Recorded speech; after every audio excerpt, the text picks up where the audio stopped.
I don't turn into an idiot just because I get horny. Hello, my name is Will, and this is Exploding Helicopter, the podcast that says fill her with 200 litres of diesel and top it up with gasoline. Now, in recent years, we've all become accustomed to films where Liam Neeson finds himself stuck on one mode of transport.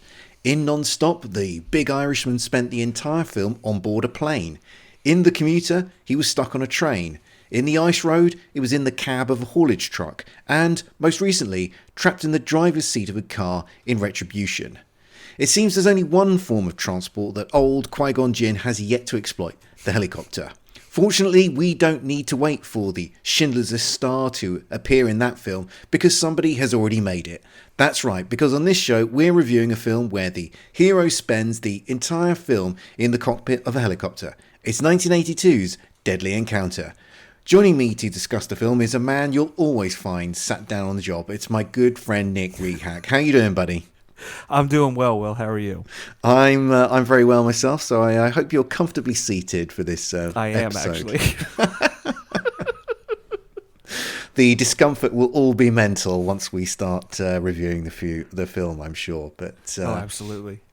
Given the film that we are talking about, and I have to apologise for giving you no time to prepare this, so you're going to need to think on your feet here, Nick. But okay. I wanted to ask you, what is your favourite mode of transport to set a film in? I have to say the train. I really loved the film Darjeeling Limited. And that's mostly on a train. I even enjoyed the little segments in the beginning of the Harry Potter films. Trains always gave it that old school, grand, sweeping, epic kind of feel that you're going on a journey. You're doing something exotic. Not everybody rides trains anymore. And to know that we're on a train and we're about to do something, it adds a little bit of magic to it.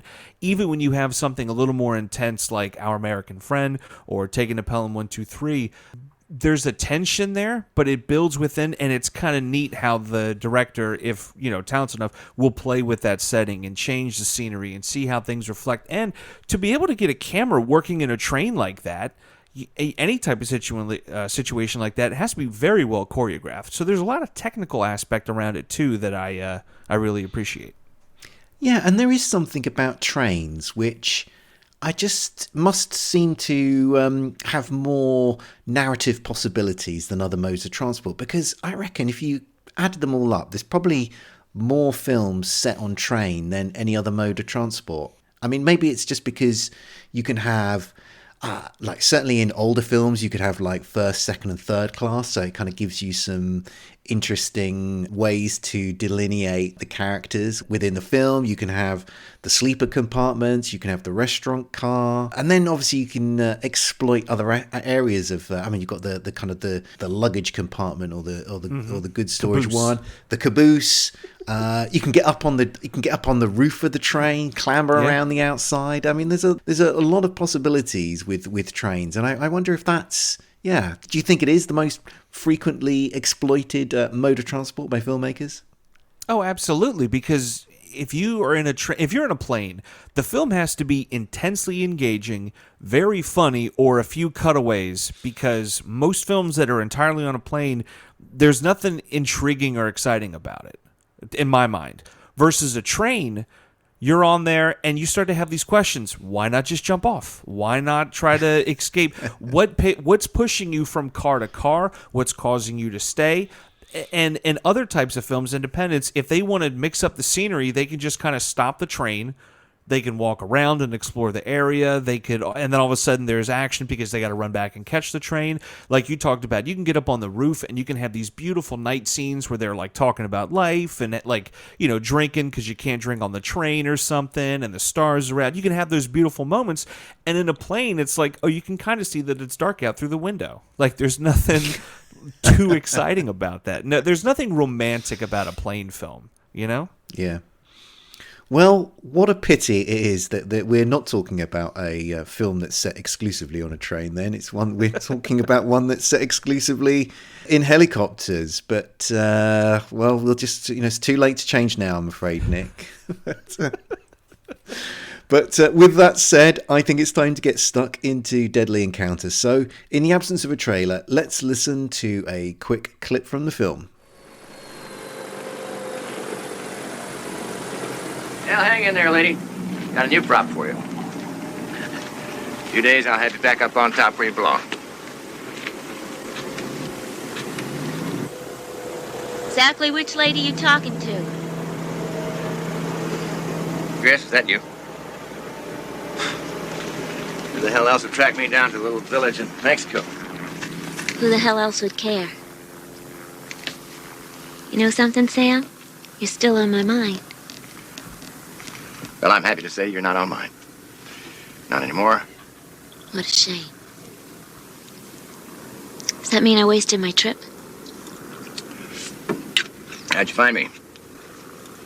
What makes you think I ever stopped looking? What's the YGH stand for? Yankee, go home.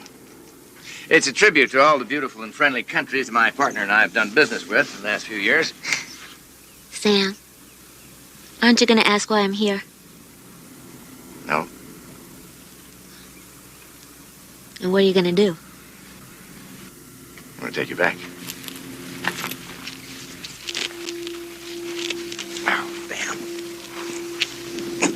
That leg's still giving you trouble, huh? Well, it tends to stiffen up a bit when I sit for too long. Like, for instance, when I fly. Well, you look great, Sam. It's terrific seeing you. Yeah. It's murder seeing you, honey. The film follows the story of Sam Haggard, a seasoned helicopter pilot, Korean War and Vietnam War veteran who's become embroiled in a dangerous game of cat and mouse. Haggard runs a charter helicopter service and runs into Chris Butler, a former flame who is being pursued by a ruthless criminal organisation. Chris is on the run after witnessing a murder and obtaining information that could expose a powerful crime syndicate. Desperate for help, she enlists Sam's aid in escaping her pursuers. What begins as a routine helicopter flight, though, soon spirals into a high-stakes chase across the skies and landscapes of Mexico. Heading up the cast, we have J.R. Ewing himself, Larry Hagman, Susan Anspach, a couple of bit part players with familiar faces in the shape of James Gammon and Michael Gwynn. The film was directed by William A. Graham, not a name I expect listeners to be familiar with, but you will probably have seen some of his work because he was a hugely prolific director of TV movies for over 40 years. Among his better known work is Return to the Blue Lagoon with Mila Jovovich, The Amazing Howard Hughes with Tommy Lee Jones, and Guyana Tragedy, The Jim Jones Story with Powers Booth. I should also mention, as I'm sure good listeners of Exploding Helicopter will already know, that Graham also directed Birds of Prey from 1973 with David Janssen, another exclusively helicopter set film, one which we will obviously be tackling at a later date. As for Deadly Encounter, this was a TV movie, so we don't have any box office numbers to give. All I can tell you is that this film has a 5.7 user rating on IMDb. So with all of that out of the way, Nick, what did you make of Deadly Encounter? This is one of the weirdest films I've ever seen. Because it leaves me, I'm befuddled. I'm confounded, I'm puzzled, I'm confused. There is such a great concept here. There's a really intriguing story. It's simple. Hey, I need to go from A to B, little bit of conflict, but they end up going to B, right? Very simple and straight. And there's the fascinating concept that it's mostly in a helicopter the whole time, which in and of itself is a wild thing to be traveling from this particular point A to point B. But the acting is horrible. Horrible. There's such poor lines. The characters are intolerable. I'm not understanding anything. It feels like this was a TV movie from a show that's several seasons in. And then you're kind of given this, because I don't understand any of these guys. I don't understand the camaraderie. This guy's very one note. And I'm not I'm just not. I don't care. Watching this movie, I felt bad. Watching this movie, I'm like, I don't care about this guy. Let's literally look at anybody else.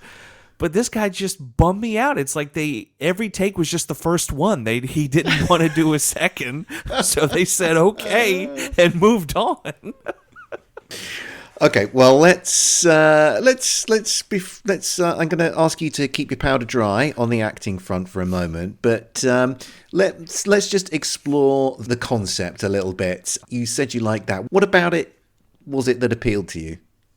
It's just so different. It usually with films like this, there's, smuggling people in like a car or a train or a plane, sometimes, horses or something like that. But to be in a helicopter this whole time, that's something pretty special. There's much greater intimacy in those moments. I mean, yeah, you're sharing a vehicle with somebody else, but again, you can pull over. You can stop. You can do these things. And the helicopter, it's going to take time. And if you're already moving through and you need to, have that cover, you're going to keep going. But just to be able to have these two people so close and share things, I mean, there's just so much potential. And for me, they don't quite hit it. Okay. Well, let's get stuck then into your gripe here, which is around the acting. And the most famous face in this film is Larry Hagman. And he's an interesting actor because he's very, very famous, but he's pretty much famous for one thing, and that is Dallas. He also did I Dream of Jeannie back in the 60s, which I remember watching on TV was when I was a kid, but I'm not really sure if that show has lasted in the public consciousness of anyone younger than, say, people of my own fine vintage. But kind of still only talking about two roles here. But I reckon Dallas would have been off air before you were even born, Nick. So yeah, what is your familiarity with Larry Hagman? And yeah, tell us a little bit more about what you made or didn't make of him here. I've never seen him in anything before. And if I did, he was incredibly remarkable, and I don't remember it. I've seen the old black and white I Dream of Jeannie reruns. I don't remember seeing that. Maybe he was on there. I don't know. Never stuck out to me. I'm aware of Dallas and what it is, but I've never watched it. Okay. But enough cultural references have like seeped through, and I'm like, all right, I can put these parts and pieces together. I mean, it was huge, Nick. I don't think you can overstate how big that show was. Certainly for a good chunk of the 80s. I mean, it was massive, and he was like the standout character in the entire show. So, you'd have people on, like Saturday night comedy shows doing like J.R. Ewing impersonations or doing little bits. Kind of critiquing that week's news. It was the whole, like, who shot JR and stuff. Exactly. And it's interesting. I think it's a shame that you're not sort of familiar with the show because he was in Dallas. He was, I don't know whether it's a combination of the writing and the actor, but I'm not sure Larry Hagman is the greatest actor. But you had a marriage of his skill set with the role that he was playing there, and it was a great creation. But you weren't impressed with him in this film, so yeah, what was it that he didn't do for you? He just felt very one note, very just I'm sad because of this, and just beating her over the head with it. And he'll make a decision and then out of nowhere change his mind, but it's always backhanded. Like, even if he says something nice about somebody, in a weird way, it's still backhanded. When he's trying to give advice to Chris over and over, he might as well be like, hey, don't do that, stupid. Do this instead. It's such a, to me, bizarre delivery of some of his lines. It feels like when he says the emotional stuff, he charges right through it and then moves on, versus the meaner stuff where he like takes his time. And maybe it's a vulnerability thing that he's trying to express through this character that we don't really understand. I'm going to say doubt just because of how it carries, but there's just something about his performance that I'm just like, can we get a little, action in here? Even when we get that liveliness of those two like talking at night around the fire or, dancing and stuff like that, it still feels like it's a chore for him. Okay. I didn't think he was that bad in this film because this lady, like Chris, broke his heart, and part of his performance is actually being quite tough on her. It's about being sort of sour about what happened to their relationship, and some of the like the verbal barbs he's making, I think are understandable in that particular concept, and it plays into their personal conflict, like obviously plays into the wider drama, because the situation is forcing them to work together, and you're kind of wondering, okay, how far will he go for her, given that she kind of did the dirty on him in the past. Now, where I will say that where his performance doesn't work terribly well is he's got absolutely zero chemistry with Susan Anspach. I mean, it's dire there. I don't think it's helped by, and I don't like to kind of really pick on people's looks, but Larry Hagman as a figure of romantic interest in this film is kind of tough to buy, because he's got a not insubstantial paunch and a very blatant comb over going on here. So it's kind of hard to buy him as a bit of a romantic figure here either. And certainly as he's got a very comely young girlfriend who we meet briefly in the bar earlier on in the film, which is again another inexplicable relationship that is hard to get your head around.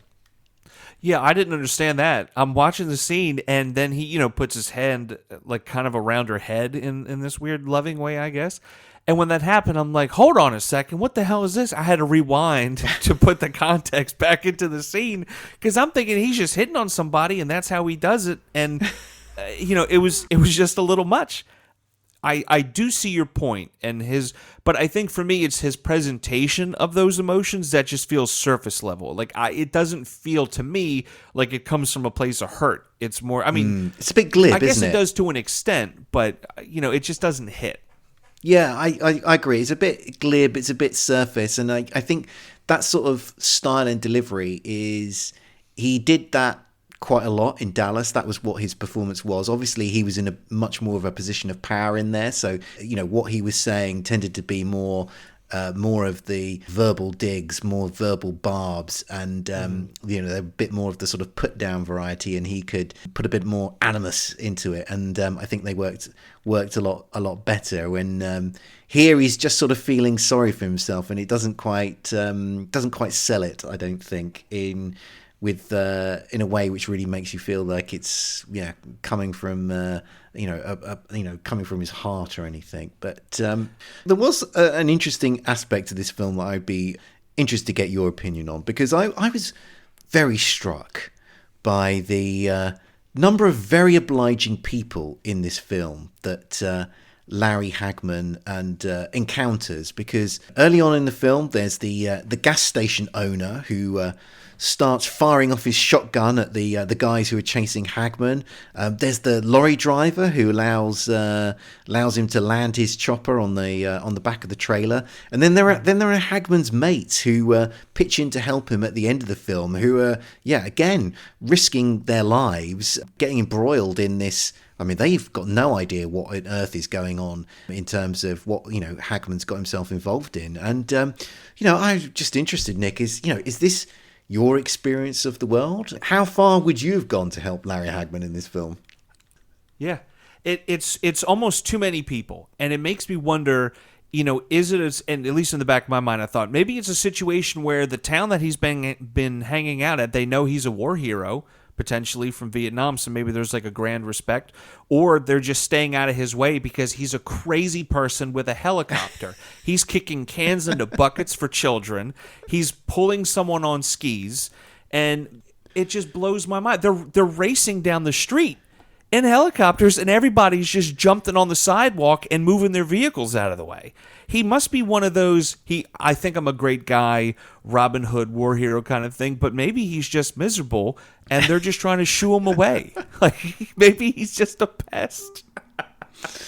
Well, one of the film's standout elements are the aerial action sequences, and this film is pretty much built around helicopter chases, helicopter stunts. Now, in theory, this should be the most exciting film we could possibly review on Exploding Helicopter, but maybe it wasn't for you, Nick. So what did you make of all of the rotary action that we get here? when they choose to kind of showcase their acrobatics or aerobatics, I guess, it's interesting to me. It's always when it's low to the ground that they'll do their whip around 360 spin outs. Again, the aforementioned kicking a can into a bucket and helping out all these people with stuff and just being kind of silly with it. When it comes to the action scenes, I feel like it's dialed back and it just becomes very conservative rather than showing us those loops. And because I thought it was going to be one of those like, oh, he kicked the can into a bucket, that's going to play into something later. Or, oh, he's able to do these things with this forklift, but at the end of the day, he's just kind of ducking and diving, making sure he doesn't get hit by anything.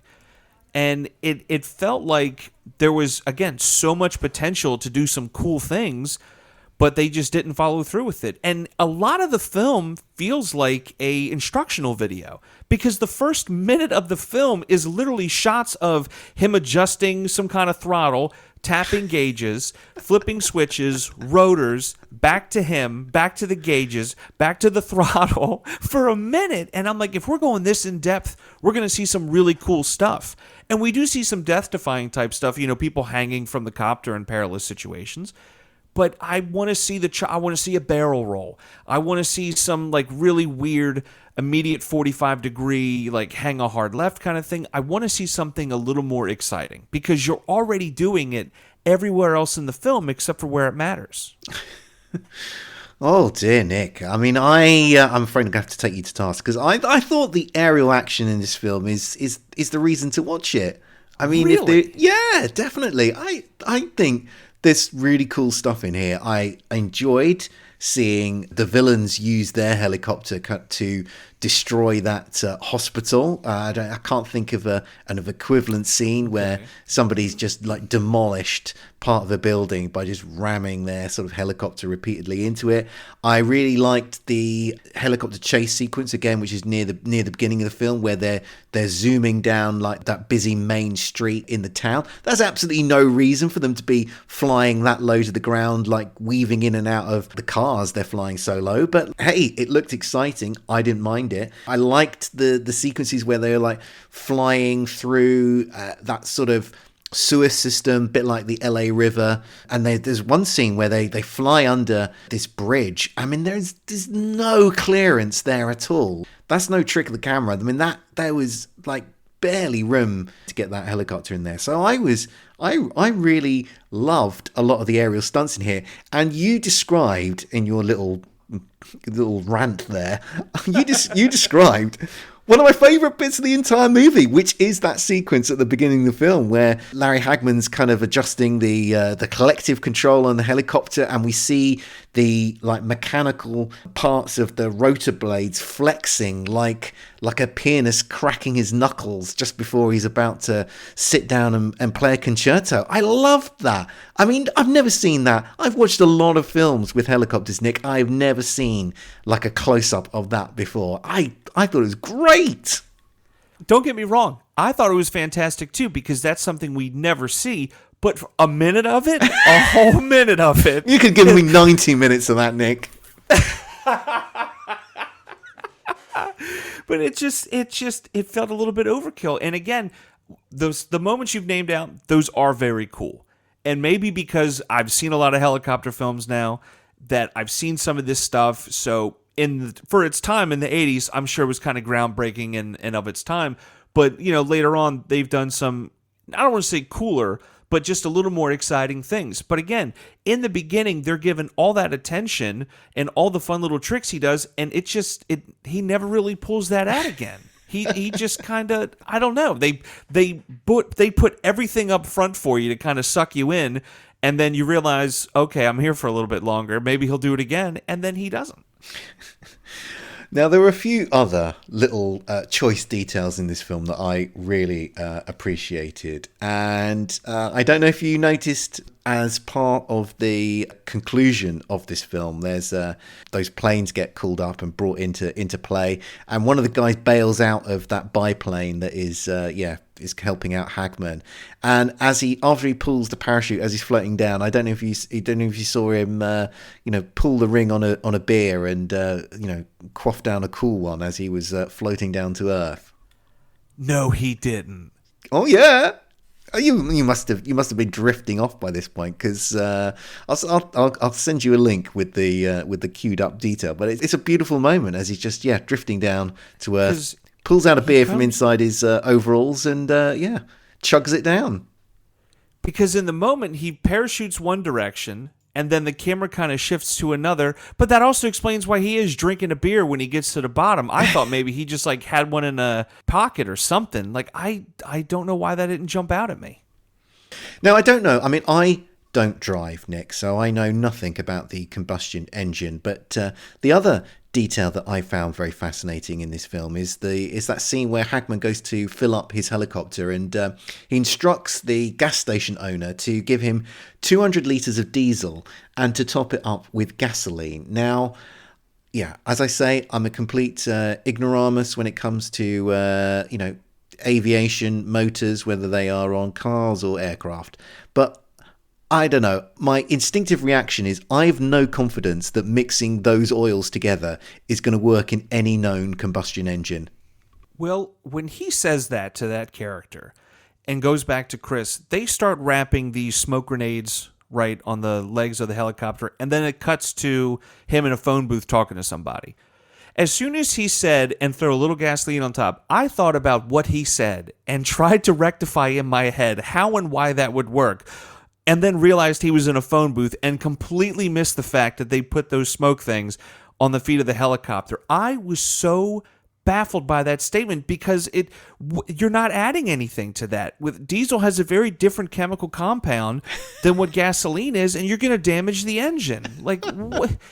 Is it for like a little extra zest or pop or something? I racked my brain. I almost thought about Googling it, and I was like, no, let's make sure I'm paying attention to this. But it just confused me. I've never been so confused like that. Well, if there's anyone listening who knows something about engines, or particularly aviation engines, then drop me a line, get in touch. I want to know if there is anything behind this strange mixture of oils that Hagman is putting into this helicopter. I mean, it's gonna foul that engine up. I would have thought at best, if not just turn himself into some sort of great flaming fireball. But he makes it to the end of the film, so I guess it couldn't have been too bad as fuel. But with that, I think we're going to take a quick break, and when we come back, we are going to be looking at the exploding helicopter action.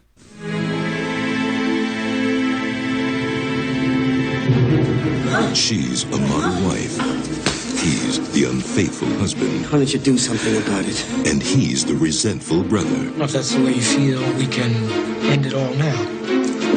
And what they do to each other is a crime. FBI agent Ryan Dillon is called in to investigate. Does your company carry kidnap insurance on your brother? But he finds more than just a grieving wife. Just taking you for a ride. The IRS has been watching Ben Allgood for months. They were going to make their move today. Told me Allgood got snatched the day before he was going to be arrested. And the closer he gets to the truth, the more he's tangled in the web of deception. Hey, what if Ben set the whole thing up? Kidnapping, the ransom, the car chase, and his death. Is somebody there? Jack Scalia and Bo Derek.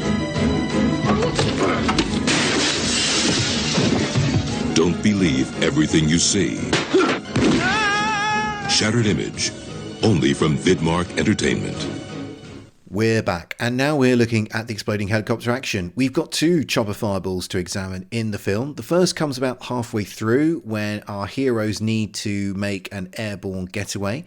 With their pursuers about to take off in their helicopter, Susan Anspach kind of fires a flare gun at the still stationary chopper.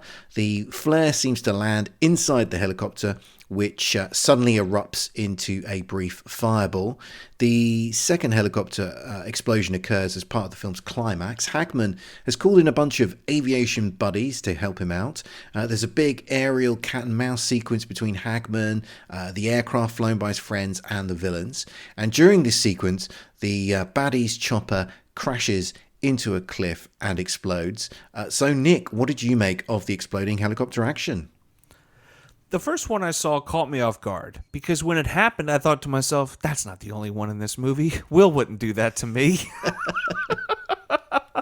Because while it is neat shooting a flare into a helicopter and seeing the explosion, I prefer my helicopter explosions in the air. There's an extra magnificence to it. There's an extra grandeur, if you will. And seeing it on the ground just feels like a bit of a cop-out. It feels like it's cheap. So when the second one comes around and they're doing this fight, I'm like, here we go. This is going to make up for it. And then it doesn't, because all we see is a reaction shot. We don't even see the helicopter hit the cliff. It just hits the cliff out of view, and a very just nondescript explosion pops up. And I'm left a little disappointed because, again, two perfect opportunities to try something unique and do something with these helicopters, and they just don't stick the landing. Well, I think what you've said is very fair. I think the first helicopter explosion is pretty poor, if I'm honest. It's very, very brief, and they cheat it by superimposing some sort of fireball flame effect over the top of the helicopter to disguise the fact that they haven't blown it up at all, and they wisely cut away as soon as they possibly can. And yeah, the second one, as you say, it's that old exploding helicopter trope that we dislike so much, where a helicopter disappears behind some sort of obscuring landmark or feature so that we can't actually see it explode, and they can preserve the helicopter to go back to whoever they rented it from. So yeah, I did think the fireball, in defense of that second one, I did think the fireball was much better there. There's actually a proper pyrotechnic employed there, and it's a reasonable, it feels like a big explosion, but as you say, we don't actually see the helicopter crash into anything, so it just feels like you're watching a firework at the end of the day, and wasn't terribly satisfying. Yeah, you know what? I would agree with that assessment. Firework kind of makes sense because, again, we're not seeing how it's created. We're just seeing the end effect of it. And while it's pretty to look at and it's nice, there's still something kind of fun about seeing somebody set up a tube or a cannon. You see the firework launch up, you get a couple seconds, and then pop, there it goes. With the helicopter, I want to see that, and this is going to sound like really aggressive, but I want to see that crush and that crunch into a mountain. Or I want to see it getting ripped to pieces by trees. I want to see that reality. If Christopher Nolan had done this film, he would have bought a fleet of helicopters and just blew them up at will. But yeah, it's like you said, it's one of those tropes, it's one of those cop-outs, and it's disappointing to see it happen, especially in a film like this that just really nails everything it tries to do stunt-wise with a helicopter. If you're listening to this podcast and you really want to see a helicopter crush, then please be aware that professional help is out there for you. Don't be afraid to reach out and get it. For people who are interested in these things, I should briefly mention that the first helicopter explodes. It's a Bell 206 Jet Ranger, and the second helicopter that explodes is a Aerospatiale Alouette 2. Which I think it's the same sort of helicopter that was most famously used in Blue Thunder. So there you go, a little bit of helicopter trivia for you. You know what? I think that just about wraps things up for this show. So Nick, it's time for the Yankee to go home. But before you go, is there anything you want to plug? Just rabbitholepodcasts.com. I'm on the shows Play MST from me, as well as Lyrical Innuendo. Occasionally, I've got spots over at the Movies, Films, and Flicks podcast, but most importantly, you can check previous episodes of this show because I've been a guest 1 or 2 times before. You certainly have. As always, make sure you check out the Exploding Helicopter website at explodinghelicopter.com. You can follow us online on Twitter, Facebook, Instagram, and Blue Sky. We're also now on YouTube, so if you prefer to listen to us that way, then make sure you subscribe to the Exploding Helicopter channel. We'll be back soon, but until then, what should people do, Nick? Keep watching the skies for those exploding helicopters.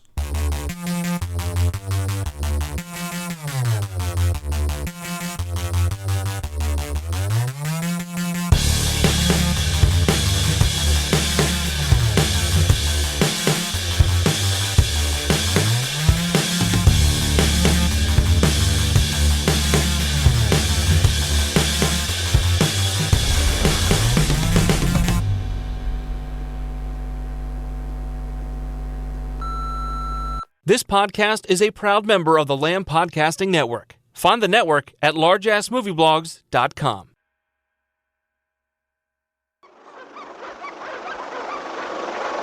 Buenos dias. No necesito la escopeta.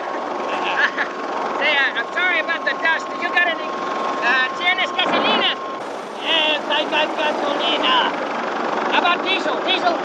Yeah, got diesel. Put 200 liters of diesel in there and top it off with gasoline, would you? Yeah. Great, thanks.